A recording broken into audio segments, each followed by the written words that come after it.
사역자를 하다 보면 성도들에게 이런 말을 자주 듣곤 합니다. 매주 말씀을 듣긴 하는데 변화가 없는데 계속 들어야 합니까? 성경 공부를 해봤자 크게 달라지는 게 없는데 성경 공부 계속 해야 합니까? 큐티를 하고 있긴 한데 이 큐티가 별 의미가 없는데 계속 이어가야 합니까? 이런 질문을 자주 듣곤 합니다. 과연 말씀을 듣는 것이 정말 의미 없는 행동일까요? 성경을 보면 우리의 삶을 변화시키는 강력한 힘이 말씀에 있다고 나와 있습니다. 제가 히브리서 4장 12절 말씀을 읽어드리겠습니다. 하나님의 말씀은 살아있고 활력이 있어 좌우의 날선 어떤 검보다도 예리하여 혼과 영과 및 관절과 골수를 찔러 쪼개기까지 하며 또 마음의 생각과 뜻을 판단하나니. 아멘. 하나님의 말씀은 메스처럼 날카로워서 우리의 부패하고 잘못된 병든 내 마음의 생각과 뜻을 수술시킨다는 겁니다. 다시 말해서 우리의 변화의 원동력이 하나님의 말씀에 있다고 해도 과언이 아닙니다. 그렇다면 우리가 하나님의 말씀을 어떻게 접해야 이런 변화를 경험할 수 있을까요? 마치 이 말씀 성경책을 무슨 베개처럼 사용해서 잘 때 이걸 베고 자면 여러분의 삶이 변화됩니까? 아니면 여러분의 옷에 여기는 창세기 1장, 뭐 여기는 요한복음 3장 16장 이렇게 프린팅을 하고 그걸 입고 다니면 여러분의 삶이 변화됩니까? 그렇게 해서 여러분의 삶이 변화되는 것이 아닙니다. 그럼 어떻게 해야 우리가 하나님의 말씀을 접할 때 우리의 삶이 변화될까요? 첫 번째는 듣는 것입니다. 내 삶의 변화는 말씀을 듣는 것에서부터 시작됩니다. 그래서 오늘 본문에서도 이스라엘 백성들이 말씀을 듣기 위해서 율법학자 에스라를 찾아갑니다. 자신들에게 말씀을 들려달라는 겁니다. 내 삶의 변화를 위해서 그래서 우리는 말씀 듣는 것을 게을리 해서는 안 됩니다. 그런 면에서 오늘 이 시간, 이 주일 예배가 굉장히 중요합니다. 여러분이 예배의 자리에 나오기만 하면 여러분이 싫든 좋든 설교 말씀을 통해서 하나님의 말씀을 듣기 때문입니다. 그런데 앞에 말한 것처럼 이런 말씀을 들으면서 이렇게 반문하는 성도들이 있습니다. 목사님, 저 매주 설교를 들어요. 벌써 5년째, 10년째가 됐어. 그런데 변화가 하나도 없어요. 이게 뭡니까? 그냥 안 나와도 되는 거 아닙니까? 이런 질문을 한다는 겁니다. 콩나물의 물주기라는 말이 있습니다. 콩나물을 땅에 심는 게 아니라 이런 시루 같은 데다 놔두고 물을 막 뿌려줌으로 그 수분을 흡수하게 하는 겁니다. 그런데 이렇게 하는 방법은 사실 좋은 방법은 아닙니다. 왜냐하면 물이 대부분 그냥 통과하지 그 물을 머금을 수가 없기 때문입니다. 그런데 신기한 것은 정말 뿌리에 그 콩나물 여러분 보셨잖아요. 그 뿌리가 굉장히 얇고 작은데 그 뿌리에 묻어있는 그 정말 수분이 얕은 수분, 적은 수분을 가지고 이 콩나물이 자라기 시작한다는 겁니다. 이것은 영적인 영역도 마찬가지입니다. 매주 교회에 나와서 이렇게 예배 드리며 잘 이해도 안 되는 이 설교를 듣는 게 맞나? 무슨 의미가 있나? 차라리 집에서 잠자는 게 낫지 않나? 그럼 피곤이라도 풀릴 텐데 이렇게 그냥 앉아있으면 피곤함도 더 쌓이고 이게 의미가 있나? 이런 생각이 들 겁니다. 그런데 계속해서 설교를 듣다 보면 여러분의 영혼에 아주 미세하지만 영적 수분이 묻게 됩니다. 우리는 이 영적 수분을 은혜라고 부릅니다. 이 은혜가 매주 지속적으로 여러분의 삶에, 여러분의 영혼에 공급되면 어느 순간 여러분도 모르게 영적으로 성장하는 것을 느끼게 됩니다.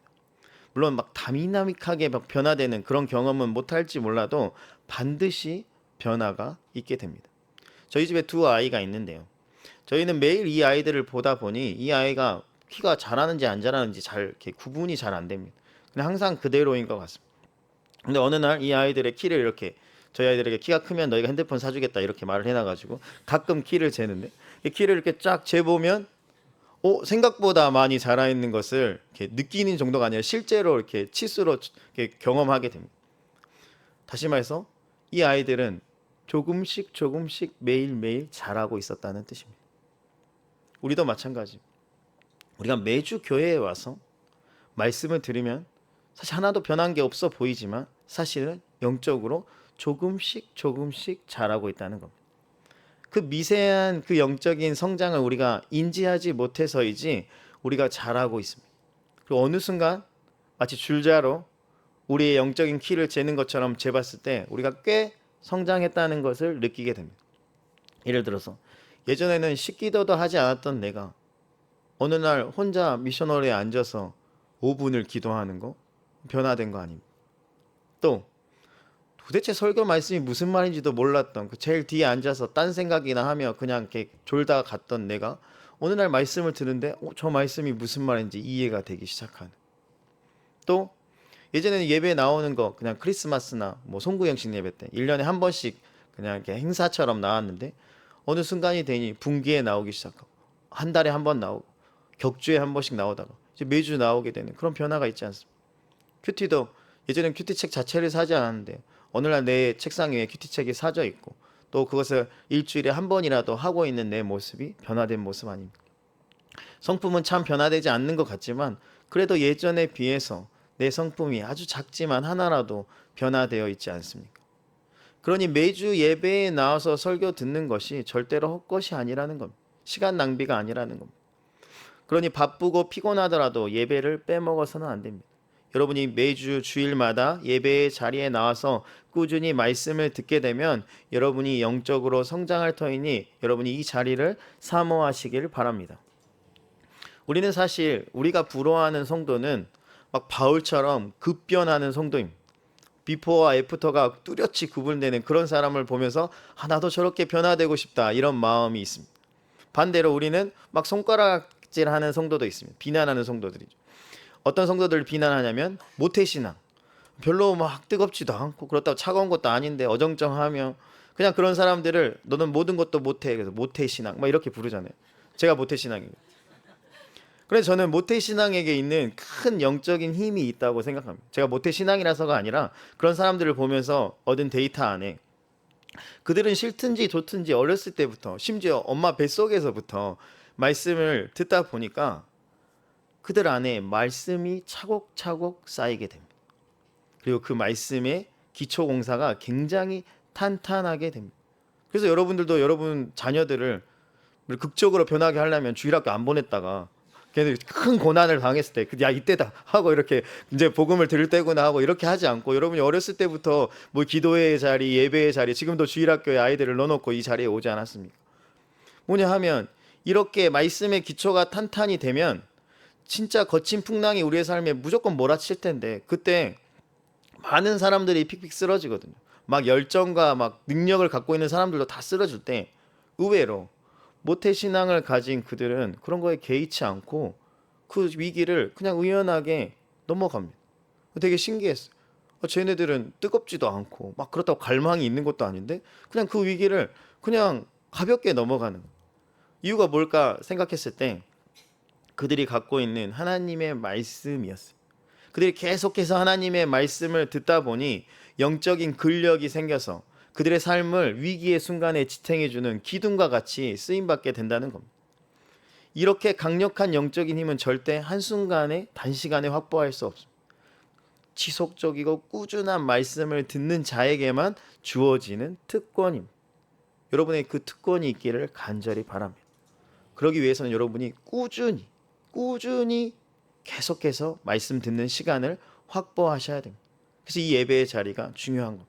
오늘처럼 이 자리에 나와서 예배의 자리에서 말씀을 듣는 것이 그래서 중요하다는 겁니다. 왜냐하면 언젠가 이 말씀이 그리고 여러분이 들었던 그 말씀들이 여러분의 삶을 지켜주는 방패막이 될 것이기 때문입니다. 여러분 아무리 힘이 없는 물방울이라도 그 물방울이 천장에서 계속 똑똑똑똑 떨어지면 그 큰 바위에 구멍을 뚫을 수 있습니다. 물론 단번에는 안 되겠죠. 그런데 10년이 지나고 100년이 지나고 1000년이 지나면 그 바위에 구멍이 생깁니다. 미세하지만. 말씀도 마찬가지. 말씀을 듣는 게 하나 의미 없어 보이지만 여러분 물방울과 비교도 할 수 없는 살아계신 하나님의 말씀이 여러분에게 들어가는데 그 말씀이 한 번 들어가고 2번 들어가고 100번 들어가고 1000번 들어가는데 어떻게 그 말씀이 여러분의 삶을 변화시키지 못하겠습니까? 물방울도 바위를 뚫는데 여러분 인생을 변화시킬 수 있는 힘이 이 말씀에 있는데 당연히 여러분을 변화시킬 수 있지 않을까요? 그러니 말씀 듣기를 힘쓰는 우리 모두가 되기를 주님의 이름으로 축원합니다. 두 번째, 우리의 변화를 위해서 말씀을 집중적으로 듣는 것이 필요합니다. 방금 전에 말씀을 듣는 것과 뭐 집중적으로 듣는 것과 다 듣는 것인데 비슷한 것 아니냐라고 말할 수 있지만 조금 다릅니다. 우리 3절 말씀 다시 한번 읽어볼까요? 3절입니다. 시작.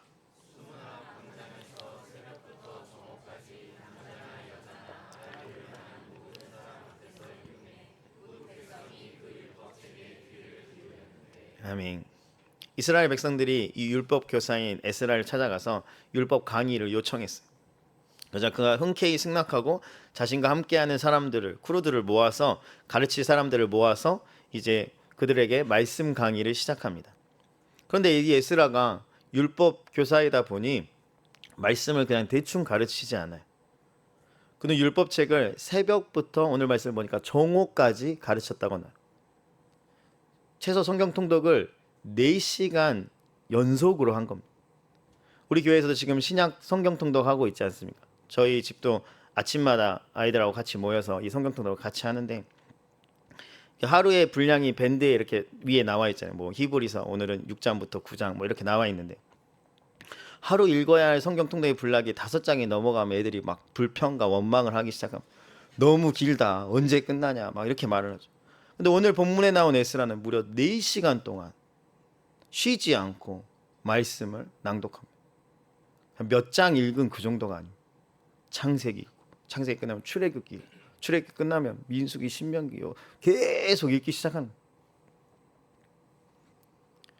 집중적으로 말씀을 듣는 시간을 가졌다는 겁니다. 그럼 이스라엘 백성들이 아차 괜히 율법 교사 에스라에게 부탁해서 이렇게 힘든 시간이 나에게 주어졌구나 하고 다 집에 돌아갔을까요? 아니요. 그 시간 내내 그 자리에서 하나님의 말씀을 듣습니다. 집중해서 말씀을 듣는 시간을 가졌다는 겁니다. 앞에서 살펴서 본 것처럼 매주 주일 설교를 듣는 거 중요합니다. 그런데 확실한 단점이 한 가지 있는데 짧은 시간밖에 말씀에 노출되어 있지 못하다 보니 다이나믹한 변화를 경험하기는 힘듭니다. 우리 예배 시간이 뭐 1시간 반이라면 설교 시간이 뭐 길어야 3, 40분? 그럼 3, 40분으로 내 인생이 확 변한다? 이게 쉽지가 않다는 겁니다. 그래서 한꺼번에 단시간에 많은 양의 말씀이 쏟아지는 그 경험을 해보아야 합니다. 그게 나를 다이나믹하게 변화시키는 그 원동력이 되기 때문입니다. 우리는 이런 자리를 수련회라고 부릅니다. 수련회는 3박 4일 동안 말씀에 나의 삶을 완전히 노출시켜서 급속도로 영적 성장을 이루게 만듭니다. 우리가 교회에서 이렇게 수련회 여름에 수련회 가잖아요. 수련회 가면 꼭 하는 루틴이 있습니다. 뭐 캠프도 마찬가지고 뭐 마찬가지. 그것은 찬양, 말씀, 기도입니다. 빠지지 않는 루틴. 수련회장에 도착하면 찬양, 말씀, 기도하고 밥을 먹어요. 또 그거 끝나고 나면 또 찬양, 말씀, 기도하고 레크를. 또 레크가 끝나고 나면 또 찬양, 말씀, 기도를 하고 조모임을. 또 자요. 또 다시 아침에 일어나면 또 찬양, 말씀, 기도를 하고 프로그램을 해. 또 찬양, 말씀, 기도하고 중보 기도하고. 뭐 계속 그러다가 이제 찬양, 말씀, 기도하고 간증하고 집에 돌아와. 그러니까 수련회는 그냥 풍성한 말씀이 쏟아지는 장소입니다. 그 수련회 때 하는 그 루틴, 찬양, 말씀, 기도 중에 말씀은 당연히 말씀이고 찬양과 기도 역시 또 말씀과 연관이 되어 있어. 기도도 말씀 전에 우리가 기도하거든요. 5분 이렇게. 뭘 놓고 기도해요? 들은 말씀을 위해서 기도하는. 그다음에 이제 찬양 끝나고 말씀을 놓고 기도를 또 해요. 우리가 들었던 말씀을 붙잡고 같이 기도합시다 해서 또 통성으로 기도하는. 그러니까 결국 기도도 말씀이고. 그럼 찬양은 찬양도 마찬가지죠. 설교 듣기 전에 부르는 찬양도 다 주제와 관련된 찬양들을 불러. 끝나고 나서 말씀을 찬양도 주제와 관련된 찬양. 결국 말씀, 찬양, 기도 이게 다 말씀으로 기결되어 있다는 거. 심지어 우리는 밥 먹기 전에 말씀을 암송하고 밥을 먹어. 그러니까 그냥 수련회는 그냥 말씀으로 시작해서 말씀으로 끝난다고 해도 과언이 아닙니다. 말씀에 집중 호우가 있는 것이 바로 수련회입니다. 요즘은 한국도 동남아 날씨가 돼서 스콜 현상을 자주 보게 돼요. 스콜은 갑자기 막 바람이 불기 시작하면서 몇십 분 동안 지속적으로 어마어마한 양의 소나기가 퍼붓는 것을 의미합니다. 한국말로는 뭐 국직성 호우 뭐 이런데 그거보다 훨씬 더 많은 양의 비가 쏟아지는 걸 스콜이라고 불러요. 이렇게 갑자기 비가 오게 되면 물이 불어나고 그 물로 인해서 수많은 것들이 쓸려가서 그 재해가 생기는 거죠. 막 차가 떠내려 가기도 하고요. 뭐 가축들이 떠내려 가기도 하고 사람도 떠내려 가기도 하고 그런 위험한 그 폭우에 강력한 힘이 있는 거죠. 수련회도 마찬가지입니다. 진짜 내 인생이 변화되고 싶다면 말씀의 국지성 집중 호우가 있는 곳을 찾아가야 합니다.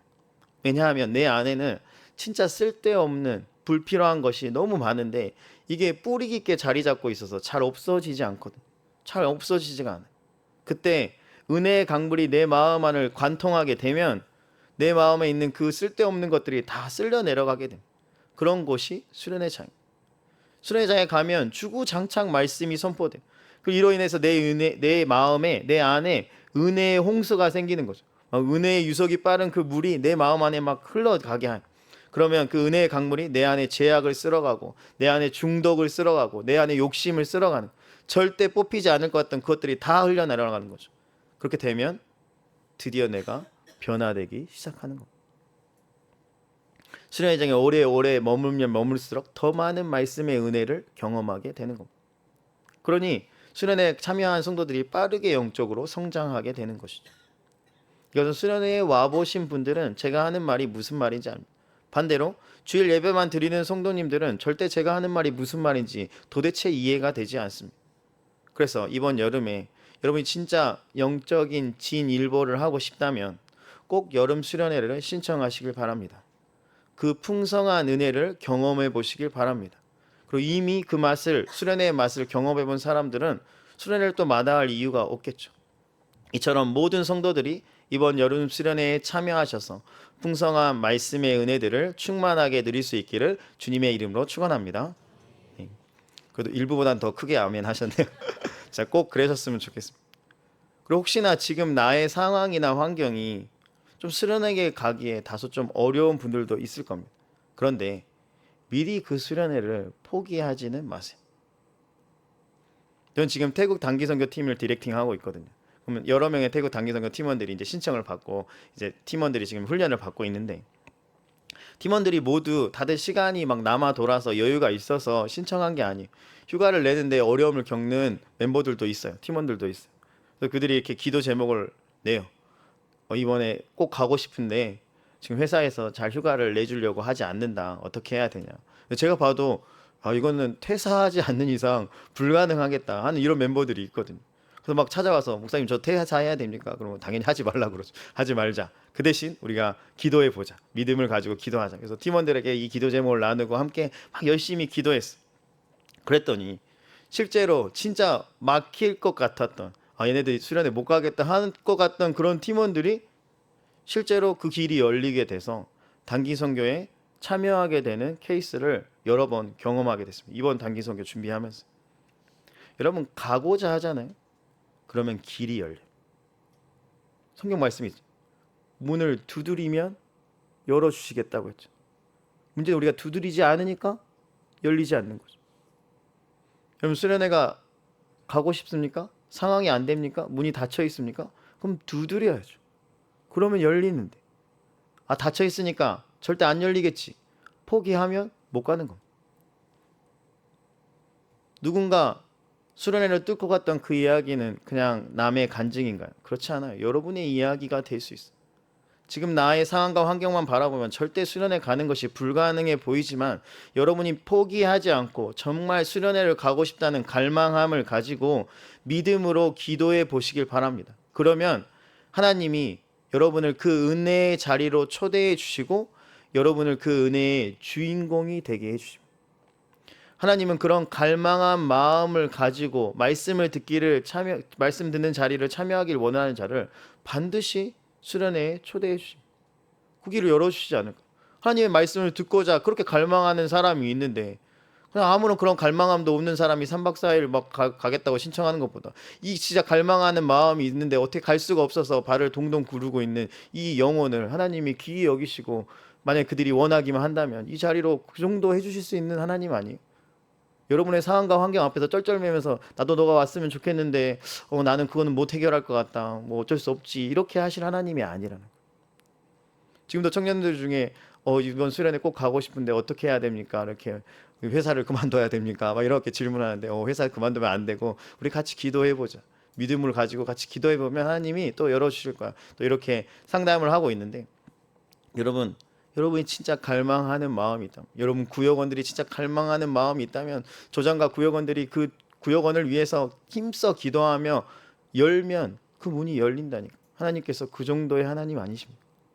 그러니 여러분들 꼭 그런 갈망함을 가지고 그 집중적인 말씀이 쏟아지는 그 풍성한 수련회의 자리에 우리 모두가 함께 할 수 있기를 주님의 이름으로 축원합니다. 세 번째, 나의 삶을 변화하기 위해서는 말씀의 권위를 인정해야 합니다. 말씀의 권위를 인정하는 것과 내 삶이 변화하는 건 별다른 관계가 없어 보이지만 그렇지 않습니다. 말씀의 권위를 인정하는 것이 내 삶을 변화시키는 기폭제가 됩니다. 우리 오늘 말씀 5절 6절을 읽어볼 텐데요. 제가 5절, 여러분이 6절 읽도록 하겠습니다. 에스라가 모든 백성 위에 서서 그들 목전에 책을 펴니 책을 펼 때에 모든 백성이 일어서니라.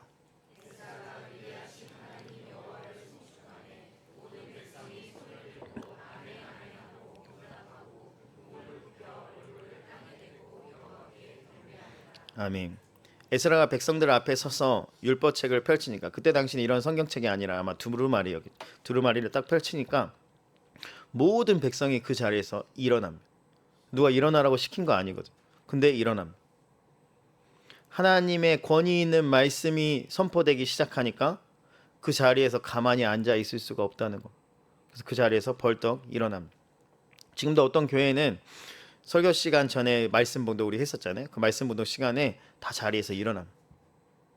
하나님의 말씀, 권위 있는 말씀이 선포되니까. 저는 지금 우리 교회도 그렇게 해야 된다, 뭐 외형적인 방법론을 이야기하는 것이 아닙니다. 근데 우리에게 그런 마음의 자세는 필요하다는 거. 하나님의 말씀의 권위를 인정하고자 하는 그 마음은 있어야죠. 그런 마음이 없이 일어서는 건 아무 의미가 없죠. 반대로 그런 마음을 가지고 앉아 있더라도 그렇게 앉아 있는 게 진짜 중요한 거죠. 오늘 본문에 나온 이스라엘 백성도 그 말씀의 권위를 인정하고자 하는 마음이 있으니까 그게 행동으로, 일어남으로 표현이 된 거죠. 여러분은 말씀의 권위를 인정하는 마음이 존재합니까? 성경 말씀이 살아계신 하나님의 말씀이며 그 말씀이 1.1획도 틀리지 않고 반드시 성취될 것이라는 그 믿음을 가지고 이 자리에 나오셨습니까? 여러분의 그런 마음의 자세가 필요하다는 것. 말씀의 권위를 인정하는 자세입니다. 설교 말씀을 무슨 유튜브 영상 보듯이, 무슨 강의 듣듯이 그냥 듣는 것으로는 내 삶이 절대 변화되지 않습니다. 진짜 이 말씀이 하나님의 권위 있는 말씀이다. 이 말씀이 나같이 부족한 자에게 주어지는 왕이신 하나님의 명령이다. 이런 감격과 감사가 있는 마음으로 그 말씀을 접할 때 그 말씀이 여러분을 변화시키지 않을까. 그런 사람은 절대로 말씀을 허투루 듣지 않습니다. 설교 시작부터 설교 끝까지 단 하나의 말씀도 땅에 떨어지지 않도록 귀를 기울이고 집중해서 그 말씀을 듣는 거예요. 그냥 누가 말하든지 말든지, 오늘 점심에 뭘 먹을까? 좀 이따 가서 무슨 일을 해야 될까? 예능을 뭐 볼까? 막 이런 생각을 다 머릿속으로 굴리면서 그 말씀을 듣지 않는다. 집중해서 하나님의 말씀을 듣게 됩니다. 그러니 당연히 그 말씀을 통해서 변화가 되는 것이 너무나 당연한 말이겠죠. 왜냐하면 내 삶의 왕이신 하나님의 말씀이기 때문입니다. 우리는 예배를 시작하면서 왕이신 나의 하나님을 불렀습니다. 정말 여러분이 왕이신 하나님을 믿으십니까? 여러분의 삶의 왕이신 하나님이 지금 말씀하고 계시는데 그 말씀을 어떻게 우리가 허투루 들을 수 있을까? 여러분, 왕정시대에 왕의 명령이 딱 떨어지면 왕이 직접 거기에 행차하지 않아도 그 왕의 명령을 받을 때 그 왕의 명령을 받는 신하의 도리는 그들이 있는 그 자리가 어디든지 바로 납작 엎드림. 사극을 보면 왕의 명령이요 하면 그 왕의 명령을 받는 사람들이 뭐 거기가 마루 바닥이든 진흙밭이든 뭐 풀밭이든 상관없이 바짝 엎드리는 것을 보게 됩니다. 그게 왕의 명령을 받는 신하의 자세입니다. 오늘 말씀에서도 에스라가 위대한 왕이신 하나님을 찬양하자 모든 백성이 손을 들고 아멘 아멘이라고 외치며 바닥에 몸을 구부려서 코를 바닥에 대고 하나님께 경배합니다. 말씀의 권위를 온전히 인정한다는 뜻입니다. 말씀은 그냥 귀로만 듣는 것이 아닙니다. 말씀은 마음으로 받는 겁니다. 말씀의 권위를 인정하는 마음으로 받아야 한다는 겁니다. 자녀가 있는 부모님들에게 묻습니다. 여러분의 자녀가 여러분이 어떤 중요한 이야기를 하는데 소파에 누워가지고 TV 보면서 네네 알겠어요 이렇게 말하면 그 자녀가 여러분의 권위, 여러분 말의 권위를 지금 인정해 주고 있는 겁니까? 나중에 물어보니까 기억도 하나도 못하고. 우리가 하나님을 진짜 하나님의 권위를 인정한다면 하나님의 말씀의 권위를 인정할 수 있어야 합니다. 그럴 때 그 말씀이 귀하고 감격스럽고 그 말씀에 더욱 순종하고 싶은 열정이 생겨나는 겁니다. 하나님의 말씀에는 권위가 있습니다. 여러분이 인정하든 인정하지 않든. 우리 교회 1단계 성경 공부 일과 주제가 무엇인지 아십니까? 1단계 성경 공부를 해보셨거나 하고 있거나 기억나십니까? 일과 제목 하나도 기억이 안 날 겁니다. 성경의 권위입니다. 성경 공부 1단계라는 거 아주 기초적인 반인데 그중에 일가면 굉장히 중요하잖아요. 처음 시장인데 그럼 뭐 하나님이 어떤 분인가? 예수님이 어떤 분인가? 교회가 어떤 것인가? 뭐 이런 거 가르쳐 줘야 되는데 성경의 권위에 대해서 먼저 가르쳐 줍니다. 왜냐하면 성경의 권위를 인정하는 사람이 하나님의 권위를 인정하게 되고 예수님의 권위를 인정하게 되고 교회의 권위를 인정하기 때문입니다.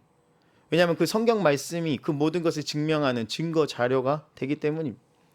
그런데 그 성경 자체를 믿지 않으면 성경에 나온 모든 사실들을 다 부인하게 됩니다. 하나님도 부인하고 예수님도 부인하고 구원도 부인하고 교회도 부인하고. 그래서 성경의 권위를 먼저 가르치는 겁니다.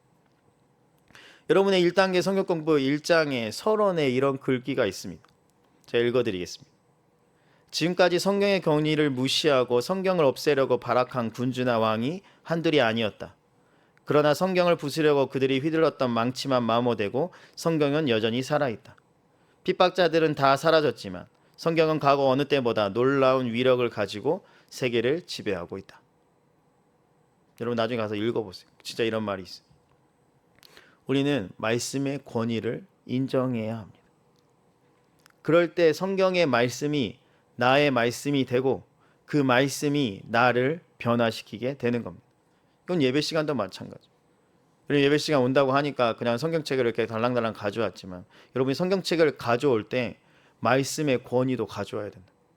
이 하나님의 말씀이 진짜 권위 있는 하나님의 말씀이다라는 그 마음도 같이 가져와야 한다는 겁니다. 수련회도 마찬가지입니다. 수련회도 그냥 수련회만 간다고 여러분 은혜를 받는 게 아니에요. 수련회에 가서 시험에 드는 사람들도 많아요. 그런데 내가 말씀의 권위라는 것을 가지고 수련회에 들어가면 설교 시간, 집회 시간에 들려지는 목사님의 말씀이 담임 목사님의 말씀이 아니라 하나님의 말씀으로 들리게 되는 거죠. 그럼 그 말씀에 반응하고 변화되게 되는 거죠. 그 말씀 앞에서 아멘 아멘 하며 엎드려서 하나님 앞에 경배하게 되는 거죠. 그런 은혜가 우리의 삶에 있기를 간절히 바랍니다. 우리는 오늘 말씀을 어떻게 접해야 되느냐에 대해서 배웠습니다. 그럼 이렇게 말씀을 접하는 자에게 주는 유익은 무엇일까? 물론 우리가 말씀을 접할 때도 그 유익들에 대해서 잠깐 살펴봤는데 오늘 본문의 시간적인 배경을 통해서 그 유익을 한 번 더 살펴보겠습니다. 오늘 본문의 시간적인 배경은 느헤미야와 이스라엘 백성들이 무너졌던 성벽을 52일 만에 굉장히 빨리 만들었거든요. 52일 만에 완성한 그 다음 바로 있었던 일입니다. 성벽을 완성하고 나서 이스라엘 백성들이 해야 할 일이 굉장히 많았어요. 왜냐하면 성벽 재건은 공동의 업무였다면 이제 개인의 업무를 처리할 시간이 되었거든요. 먹고 사는 문제 이제 처리해야 될 시기가 되었다는 겁니다. 그러면 52일 만에 이 성벽을 완성한 이 백성들이 이제부터 해야 될 일은 자기들이 가족들이 살 만한 더 큰 집을 짓는다든지 아니면 먹고 살아야 되니까 농산물을 가져야 되니까 뭐 밭을 일군다든지 뭐 가축을 더 키운다든지 이런 일을 먼저 해야 되잖아요. 그런데 이 이스라엘 백성들이 그런 선택이 아니라 의외의 행동을 합니다. 다 같이 오늘 말씀 1절을 읽어볼까요? 1절입니다. 시작. 자기들의 성읍에 거주하였더니 일곱째 달에 이르러 모든 백성이 일제히 수문학 광장에 모여 학사 에스라에게 여호와께서 이스라엘에게 명령하신 모세의 율법책을 가져오기를 청하며 아멘. 이 이스라엘 백성들이 수문학 광장에 모여서 에스라라는 율법 교사를 초빙해서 모세의 율법 강의를 듣고자 했다는 겁니다. 왜 그랬을까요? 성벽도 다 지어졌고 자기가 할 일만 하면 되는데 왜 이들은 하나님의 말씀을 듣고자 했을까? 누가 시키지 않았어. 에스라가 이 사람들을 모아라가 아니라 오히려 이 백성이 에스라에게 말씀을 좀 들려달라고 요청하고 있어요. 왜 그럴까요? 그들은 알고 있었어요. 외부의 적으로부터 그들을 방어해 줄 성벽은 이미 만들어졌어요. 그런데 영적인 공격, 다시 말해 보이지 않는 공격으로부터 그들을 지켜줄 성벽은 아직 만들어지지 않았거든요.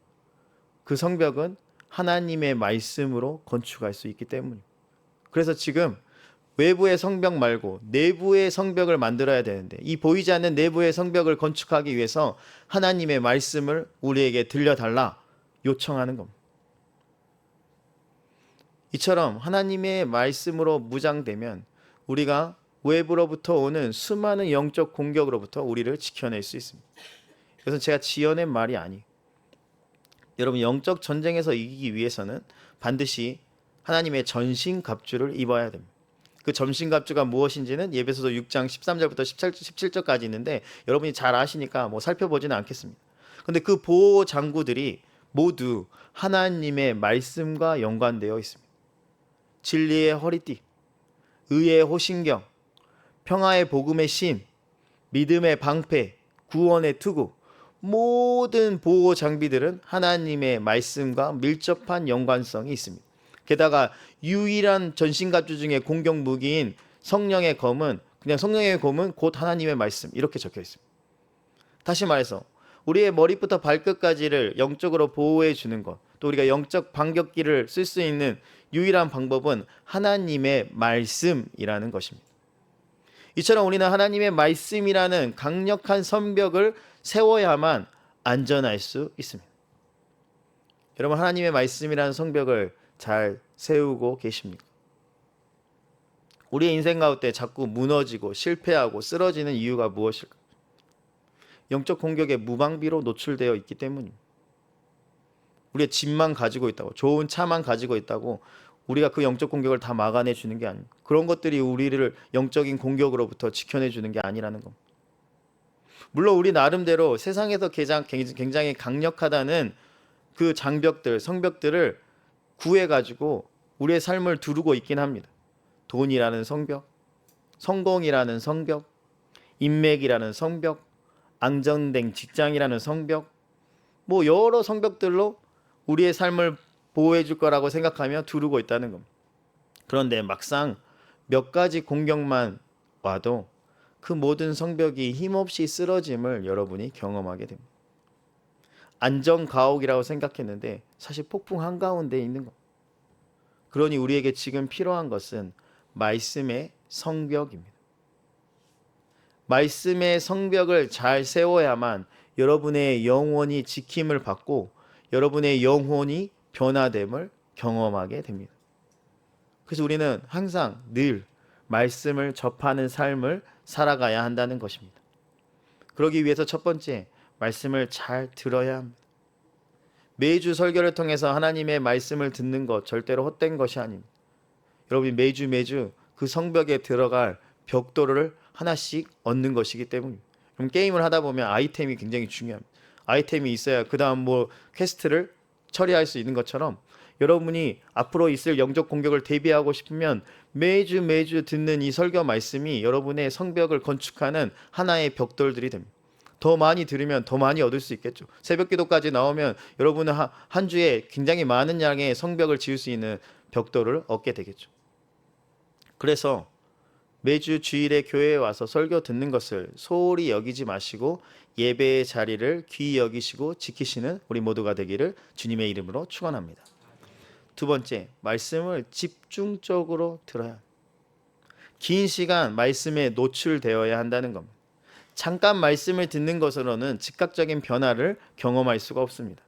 그래서 단 기간 동안이지만 집중적으로 말씀을 듣는 그 시간이 필요한데 그것이 바로 수련회라는 겁니다. 이번 여름 수련회에 꼭 여러분 참석하셔서 말씀의 은혜를 통해서 변화되는 것을 경험해 보시길 바랍니다. 여러분 뭐 성벽을 지을 때도 매주 하나씩 성벽을 이렇게 벽돌을 얻어서 지으면 진짜 오래 걸리잖아요.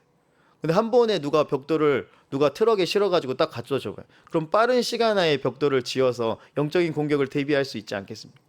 그게 바로 수련회라는 거예요. 수련회 때 수많은 말씀이 우리에게 주어지니까 수많은 영적인 벽돌들이 우리에게 주어지는 거죠. 그걸 빨리 세우기만 하면 성벽을 그 단시간에 지어낼 수 있다는 겁니다.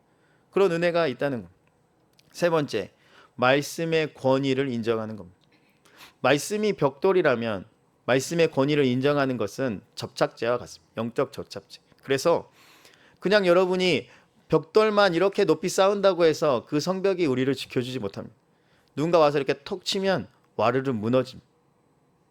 젠가 이런 보드게임 하면 이렇게 밀면 다 밀어 떨어져 버리잖아요.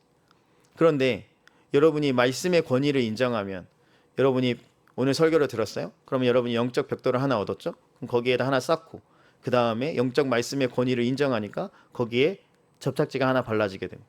다음 주에 또 말씀을 하나 더 들어요. 그러면 그게 딱 그 접착제 위에 딱 들어가게 돼서 단단하게 딱 고정이 되는 겁니다. 또 그 주에도 내가 말씀의 권위를 인정했어. 그럼 또 접착제가 발라지겠죠. 그렇게 계속해서 짓다 보면 어느 순간 내 앞에 강력한 성벽이 세워지게 되는 겁니다. 말씀을 많이 듣는 것도 중요하고 집중해서 듣는 것도 중요하고 그냥 듣는 것도 중요한데 이 말씀의 권위를 인정하는 이 과정이 필요하다는 겁니다. 그럴 때 성벽이 완벽하게 지어지고 그 말씀이 결국 나를 어떤 상황에서도 지켜주는 그런 보호막이 되고 나를 변화시켜주는 도구가 된다는 것입니다. 그러니 이번 여름 시즌 우리 모두 말씀을 더욱더 사모하시고 그 말씀에 순종하셔서 참된 변화를 일으킬 수 있기를 간절히 바랍니다. 이번 여름 어디로 놀러 갈까만 고민하지 마시고 내 영혼이 참된 변화를 경험할 수 있는 그곳이 어디일까?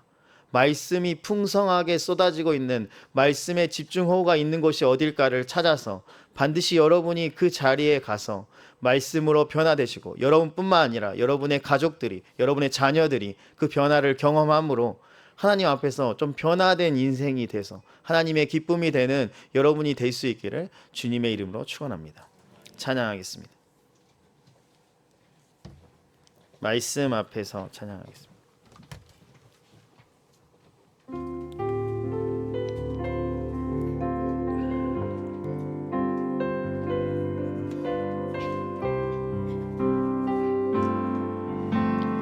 말씀 앞에서 경외함으로 주께 홀로 섭니다. 생명의 말씀 읽고 순종해 주를 예배한 우리 처음부터 다시 한번 찬양할까요? 말씀 앞에서 경외함으로 말씀 앞에서 경외함으로 주께 홀로 섭니다. 생명의 말씀 생명의 말씀 읽고 순종해 주를 예배합니다. 기록된 말씀 힘이 있어서 기록된 말씀 힘이 있어서 진리로 우리 거룩해 하며 거룩한 말씀 세세 영원히 복음이 되어 말씀하시네. 복음이 되어 말씀하시네. 하나님 말씀에 두려워 떠는 자, 그 말씀에 생명을 거는 자, 그 말씀에 생명을 거는 한 사람 찾으시는 한 사람 찾으시는 주님의 약속을 믿어. 하나님 말씀에 운명을 거는 자, 하나님 말씀에 운명을 거는 자, 순종하며 주 따라가는 자, 주 따라가는 자, 영원한 하나님 나라 이뤄갈 주의 교회여 이뤄갈 한번 찾아가겠습니다. 말씀 앞에서 경외함으로, 말씀 앞에서 경외함으로 주께 홀로 섭니다. 주께 홀로 섭니다. 생명의 말씀 읽고 순종해. 생명의 말씀 읽고 순종해. 주를 예배합니다. 주를 예배합니다. 기록된 말씀 힘이 있어서, 기록된 말씀 힘이 진리로 우리를 거룩해 하며, 진리로 우리 거룩해. 거룩한 말씀, 거룩한 말씀 세세 영원히 복음이 되어 말씀하시네. 복음이 되어 말씀하시네.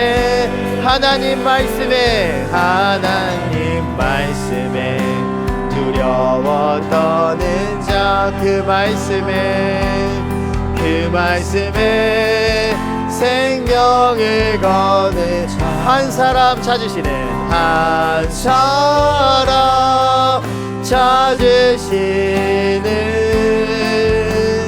주님의 약속을 믿어. 하나님 말씀에 운명을 거는 자, 말씀에 운명을 거는 자, 순종하며 순종하며 주 따라가는 자, 영원한 하나님 나라 이뤄갈 주의 교회여,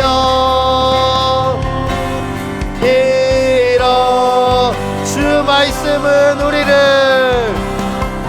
주 말씀은 우리를 구원에 이르는지, 목숨과 내 뜻 다해, 목숨과 내 뜻 다 그 말씀에, 그 말씀 복종하라, 복종하라. 하나님 말씀에, 하나님 말씀에 두려워 떠는 자, 그 말씀에 생명을 거는 자, 그 말씀에 생명을 거는 자, 한 사람 찾으시는, 한 사람 찾으시는 주님의 약속, 주님의 약속을 믿어. 하나님 말씀에 운명을 거는 자, 말씀에 운명을 거는 자, 순종하며 주 따라가는 자, 영원한 하나님 나라 이뤄갈 주의 교회.